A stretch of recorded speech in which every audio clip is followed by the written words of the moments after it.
The Russian invasion of the Ukraine has been extremely costly in the lives of the people of both countries and many people around them. It has especially been costly to the reputations of those countries in the world, and it's been effectively damaging even to us people who are outsiders in this conflict, in the treatment of Africans and people of color trying to get out of the Ukraine.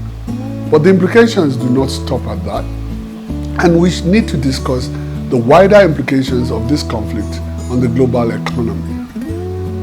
This invasion, or this ongoing war, which has been going for 4 weeks, has had two prongs that could devastate the whole of Africa, and more particularly the country of Nigeria.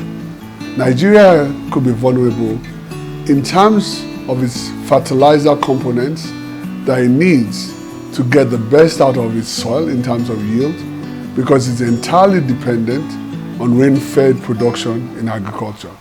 And also it is mostly, its agriculture is mostly by smallholder farmers. In spite of that, Nigeria is one of the top 10 producers in all of its major crops. And because it does not import complete fertilizer products, it has invested about 7.5 billion in 2019 in boosting its capacity, adding 24 additional blending plants to its capacity to boost fertilizer. And one of the areas of fertilizer or components of fertilizer is especially dependent on is potassium. Russia and Belarus produce about 32% of the global potassium.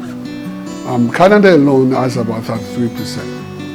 Nigeria's use of potassium chloride has fluctuated, but it has, over the period of time between 2014 and 2019, declined from about 22,000 metric tons to about 9,957 metric tons.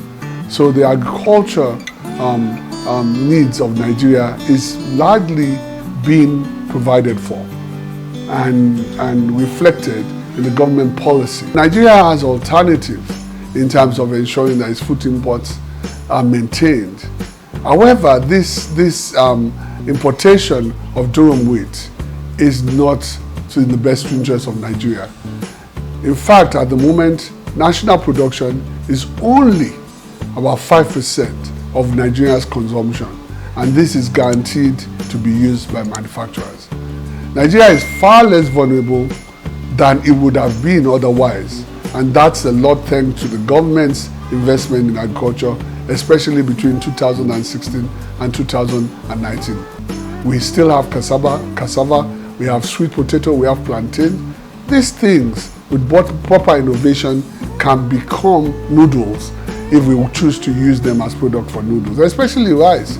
What is wrong with having an ofada rice that is non-parboiled or yam used as a production of noodles? This will reduce our importation bill and would generate income for farmers. This will be delightful and more sustainable for our production in Nigeria.